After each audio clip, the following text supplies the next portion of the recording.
We have a new analogy. If you've been listening to us for a while, it may not seem new to you, but it's new enough that we want to give it to you here in case you haven't heard it, because it will provide for you a very wonderful basis of everything else that's going to unfold in this discussion today. Esther has a pond at the center in Texas, and the water was getting cloudy, more and more so, until you couldn't see the fish. She didn't know what had caused it, but she remembered when you could see the fish. And so people came and provided their opinions. Let's replace the filter, which they did, the pump and the filter.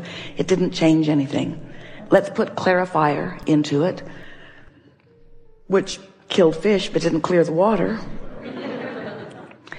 So it was determined that the water was being drawn from the pond into the filter through pipes in the ground, and it was being filtered, but when the water was being put back into the pond, those pipes were clogged, completely clogged. Texas has a very hard caliche soil, becomes almost concrete-like, and those pipes were full of that. So over time, they just clogged up. So they laid some new pipes on top of the ground just to see if that really would solve the problem. And of course it did. The pond cleared right up. And so they buried the pipes, and today the pond is very clear. We want to suggest to you that you may want to lay some new pipes for yourself, because you've been collecting debris in your pipes for a while, little by little by little. So gradually you didn't even know you were doing it. But your pipes aren't clear, and so sometimes. And when your pipes aren't clear, then even though you're asking for what you want, and the universe is orchestrating and supplying the mechanism and the means and the direction for you to have whatever you want, no exceptions. If you are not in a vibrational state of allowing what you've asked for and what has been vibrationally prepared for you, then when your filter, your vortex, pushes that desire toward your pond and your pipes are all clogged, you say something's wrong. And we say something is out of balance. You've got beliefs that don't vibrationally match the desire. We've been talking to you about the vibrational nature of your being. But most of our physical friends are not so interested in their vibrational nature, and we want you to be intensely interested in your vibrational nature. In fact, there is nothing more important for you to be interested in than your vibrational nature. Because as you offer a vibration, because you think a thought, and you allow that thought to continue long enough, 17 seconds, that law of attraction joins it with another thought, then a momentum begins that equals your point of attraction. And literally, absolutely, unerringly, everything that comes to you, everything that you let into your experience is because of that vibrational pattern that you have established and practiced and perfected. Now, all the time that that's happening, you are sifting through the variety of your life, perceiving, concluding, opinionating, and all of that is good. And as you come to your perceptions, as you sift and sort, I know what I don't want, I know what I do want, you launch these vibrational rockets that don't manifest instantaneously because they don't have enough momentum. They are rockets that are not practiced by you very often. They're rockets that you shoot out in the middle of exploration of variety and contrast. It isn't until you practice that thought that you establish a strong enough point of attraction or a strong enough momentum that it becomes dominant in your experience. So there are two things that are happening to you all day, every day. You are establishing momentum without knowing you are. You are launching rockets and establishing momentum. But you are also offering contradiction to that vibration that is disallowing the momentum that you've established of coming to you. So you were source energy before you came into this physical body. And even though a part of that consciousness focused into this magnificent physical body that is you, that larger part that is you, that source energy part, that God force part, remains non-physically focused and is available to you and flowing to you all day, every day. But your pipes might be clogged and you might not be letting it flow on this subject and this subject and this subject. So source knows who you are and what you want, and is flowing consciousness and direction and impulses and love and energy and power and invincibility, pouring that all to you. The question is, are you in a vibrational place that you are receiving it or not? So over time, we've broken this into 3 steps. We want you to understand that you're sifting through the contrast and you're asking all day, every day. That's step 1. Ask for what you prefer. Step 2 is not your work. Step 2 is the source within you, your inner being, that larger non-physical part of you, becomes the vibrational equivalent of what you have asked for. In the moment that you ask for it, and each thing that you ask for later, each amendment to desire that you offer goes into this spinning vortex. We want to demonstrate it here in this pure high vibration.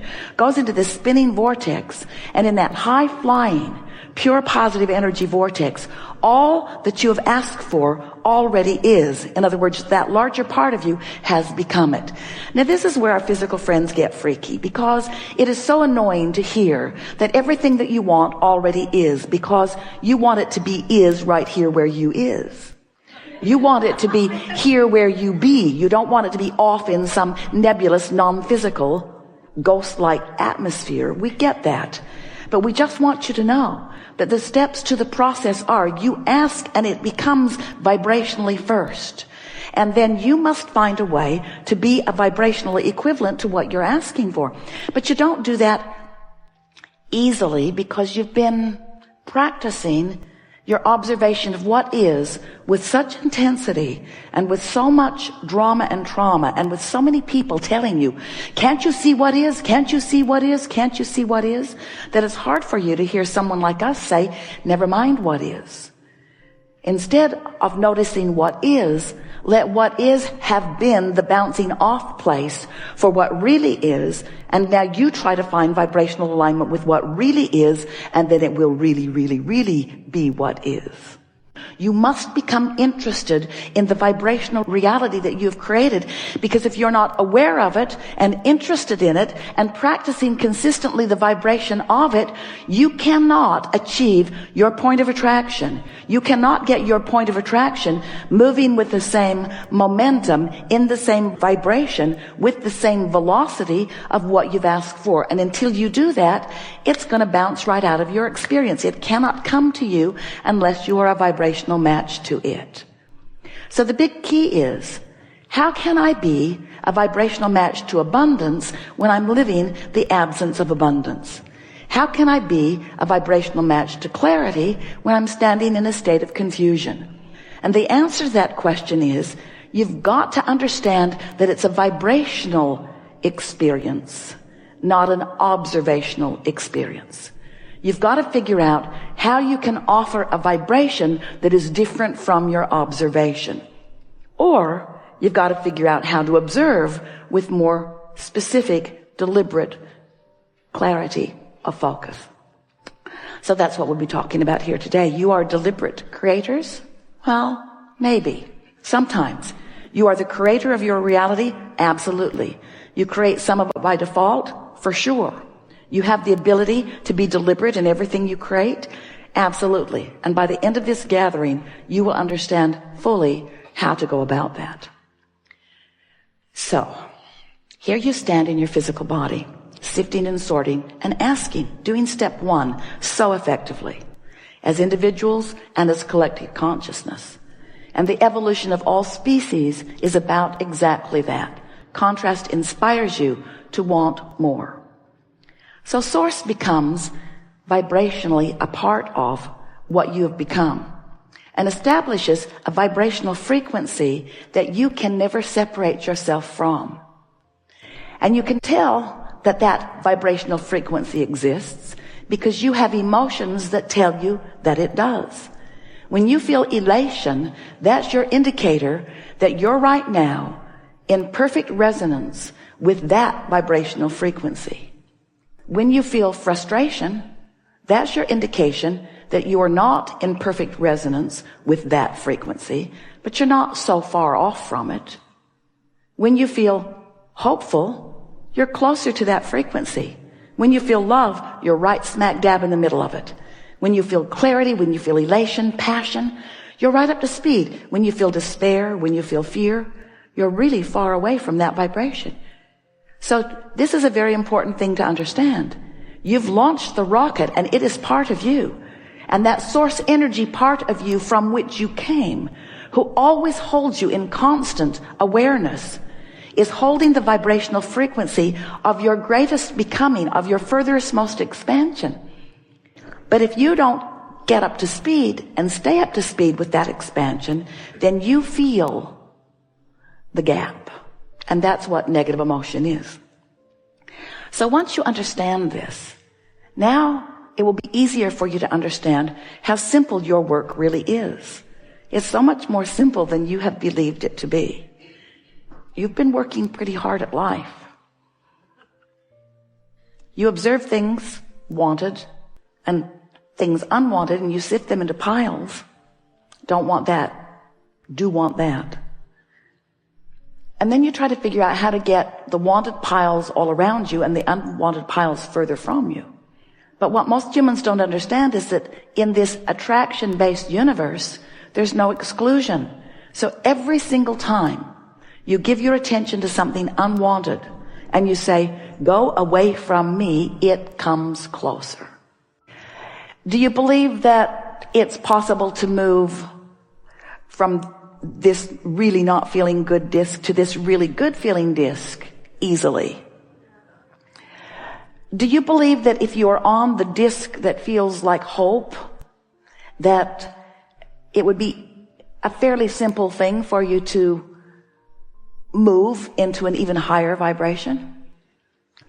Do you believe that the source within you is holding consistently that vibration and is calling you to it? Do you believe if you weren't doing that thing you're doing, that it would easily call you to it? Do you believe that negative emotion is your indicator that you're doing that thing you do?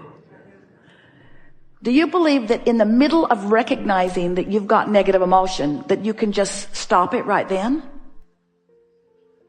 Because there's momentum. Is momentum good or bad?